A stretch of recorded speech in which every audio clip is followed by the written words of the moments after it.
No, I'm angry all the time. I had a lot to be grateful for. Like it was a good time. You know, we had a lot of fun down there, and you know, Miami, third album. What? You know, when I get in that studio, it's a whole other situation. It's kind of who I am.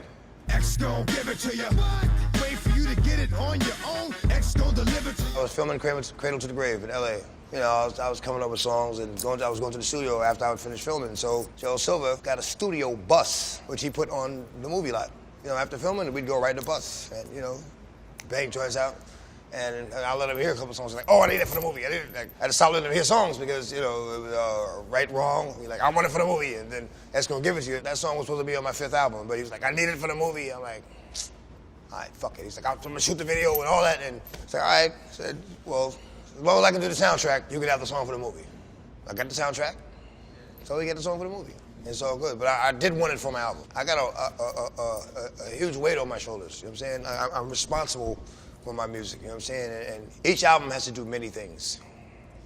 Many things. I take that into consideration as I'm recording them, as I'm doing them, you know what I'm saying? I don't take that responsibility lightly. Stop, drop, shut them down, open up shop. Oh. That was Swiss Beats' first record, and that was one of the fastest songs I wrote. I wrote it in about 15 minutes, and I actually didn't want to write it. I didn't want to do that song. The beat was simple and repetitive, you know what I mean? And the flow I came up with was just like so many other songs with so much substance. I was like, the song is like fucking ABCs, like elementary. Niggas wanna die, niggas wanna die, niggas wanna like. All I know is pain, all I feel is rain. I cannot maintain with madness on my brain. I'm glad I did do it. You know what I mean? You know, I listened. It was like, yo, just do it, you know, just do this. All right. And it worked out.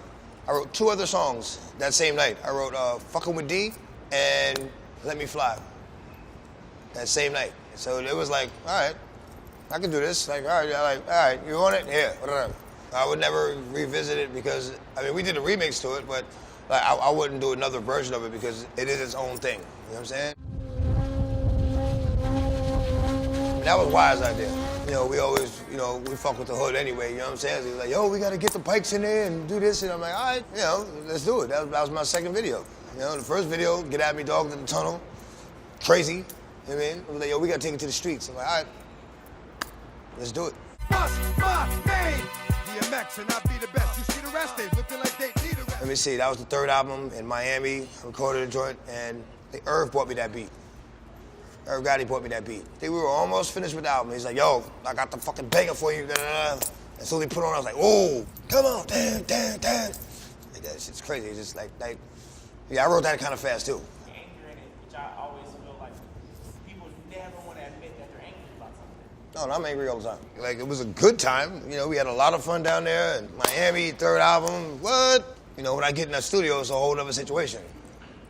It's like, fuck you, suck my dick, fuck out of here, and bitch ass nigga, I'll kill you. Like, you know, it's kind of who I am. What that means is that I tell money bye-bye and pop him in his right eye. Sometimes people want to feel worse. You know what I mean? They don't always want to feel better. Like however the fuck you want to feel, there should be a song that helps you feel that way. You know what I'm saying? That you can just ride to and then, you know, just feel like you want to feel. Who the fuck wants to be happy all the time? You get taken advantage of all the time. Nobody will take you serious. Happy all the time. Get the fuck out of here. Y'all gon' make me act a fool. Up in here, up in here, huh? Now, that was the second to last song I did on my 3rd album. And I'm thinking the album's done. And here comes Swiss with this fucking beat. I'm like, oh my God, this shit is crazy. Like, right, I thought, you know, it was hit with What's My Name. And then then Swiss hit me with Party Up. And I was like, bananas. You know, and I feel like I had something to prove too. You know what I mean? Because at that point, I was the only artist in history had their first 2 albums debut at #1. And I have 2 platinum albums in 1 year. So I'm like, I gotta do it again. I'm like, all right, like, you know, motherfuckers think it's a joke. Like, all right, I'm gonna show you something. It took me 13 years to get a fucking record deal. You know, you go get more than a couple albums out of me. Well, for one, I didn't make it for the club. The beat is for the club. I just spit some real shit to it. Like, all right, you give me a beat that people can dance to, I'll spit some shit that motherfucker can beat somebody up to. It's a good combination. You kind of want the best on your music if you're gonna do music. You know what I mean? Like, all right, I can get X on this. They know I'm gonna do it justice. I'm gonna give it a long, long life. It's called Party Up, but it's very disrespectful. It's very disrespectful. Like hearing that song. It feels good. It's good. Again, it confirms another thing I've dared to believe, that, you know what I'm saying? Like, you know, my music is not just for the moment. It's forever. That was the second to last song I did on the Grand Champ album. That was also my